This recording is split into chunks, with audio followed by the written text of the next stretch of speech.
Let's drill down on a really pretty hot topic actually in colorectal cancer is this BRAF-mutated group of patients. And Tony, you're going to get the lead on this to kind of set the stage in this sort of transformative approach to research, in my opinion, to getting things on guidelines and share some of the progress that's been made in BRAF targeting. Yeah, sometimes getting things on guidelines too fast does hurt a good study, but fortunately Beacon did complete, mostly ex-US.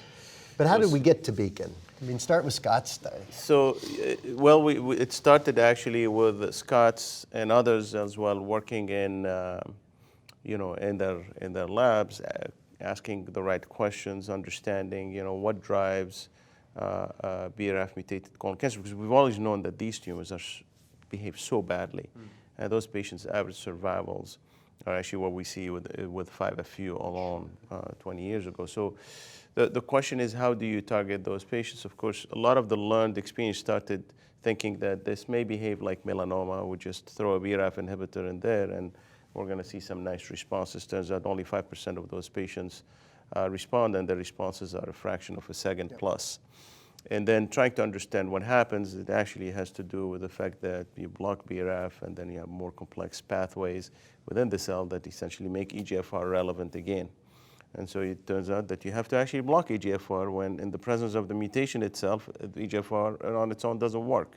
So now you put the two together and then you have more activity. So Coppet's first study and the SWOG study with vemurafenib, irinotecan, plus cetuximab did show an improvement in outcome. This is counterintuitive to me, Mike, that you're hitting the same pathway twice. It's like cutting a wire twice, and somehow that increases your benefit rate. Well, I think as Tony brought up, though, these are dynamic pathways and there's feedback loops. So I think one thing you were alluding to is that ERK may have some feedback against EGFR. When you inhibit signaling to ERK, now you lose the feedback and EGFR becomes relevant. There's also the PI3 kinase, mTOR pathway that becomes active as well. So it becomes a little clearer why colon is different than melanoma when we bring in the importance of EGFR targeting. Kathy, I think of you as a traditionalist in some ways. But no, this is good. It keeps us honest. And I don't mean that in any teasing way. I think it's a balance to things. And so is it appropriate for us, based on 50 patients, to change our NCCN guidelines?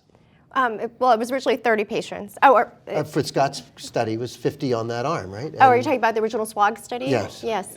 Well, because the BRAF-mutated patients have such a poor prognosis, I really think it was changed early on because it gave them an alternative. So and the if you look at the control these were arm, already approved drugs. That's what made this even possible. Right. But if you look at the control arm, which was just the irinotecan and cetux, I mean, the progression-free survival was 2 months, which is the time that you were restaged, which really indicated how poor these patients do with the standard of care. Well, it could argue that that was also equally informative of not giving that regimen Correct. to BRAF-mutated patients. It's very important. It was very important to get that information out to the community. So then why is one of the arms in Beacon that? The control. I think we all know that. So that's a regulatory arm. Correct. You couldn't get away without having that arm, unfortunately. In some ways, what we learned from this arm mostly comes from ex-US patients. Right. So our US patients didn't have to suffer through it, apparently. But what we learned is that, indeed, cetuximab has almost no activity no activity in the BRAF-mutated patients. So that argument is done, and we don't even have to bring it again. Cetuximab or panitumumab, BRAF V600E should not be an option. But that's what these studies also did for us. We have to acknowledge the positive, but we have to acknowledge. No, we learned. I think these studies are important. I mean, that's how we learn.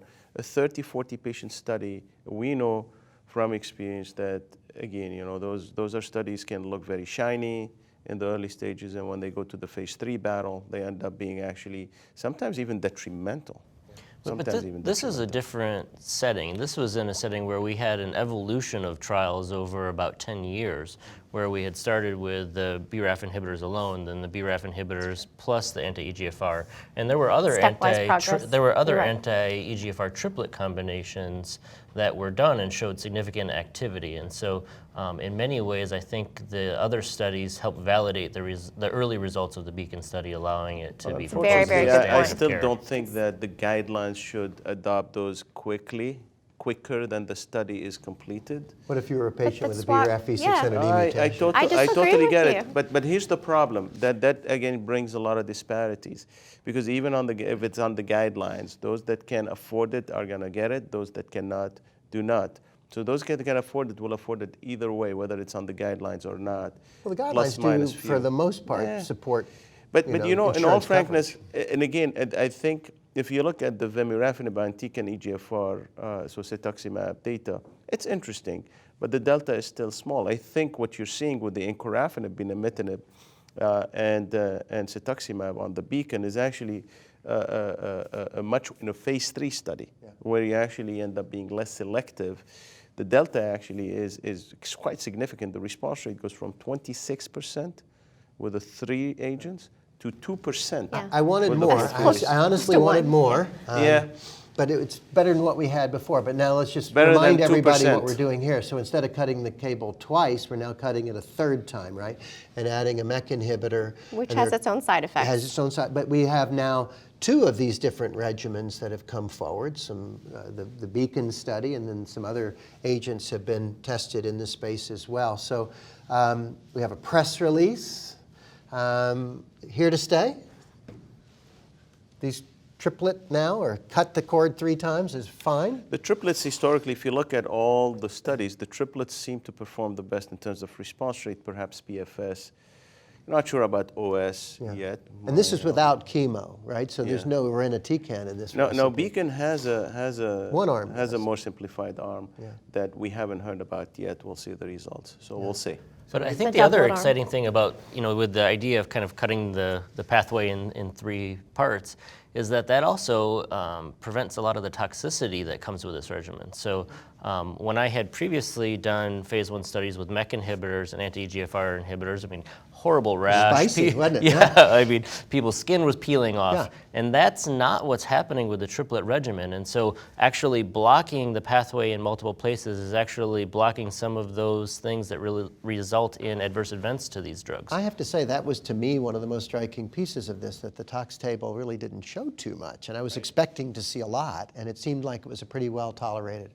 And that's regimen. true in melanoma as well. I mean, it's interesting. They tend to abrogate the toxicities of each other. So that's definitely a plus, and probably more activity as well. So this is a very welcome addition in a space that has suffered incredibly in terms of the paucity of good options. Well, to be fair, on the flip side, we only just recently started finding these people, right? We were not, I'm old enough, we weren't doing BRAF testing until fairly recently. Mike, what if I catch some other RAF mutation, so not the V600E? Are they the same?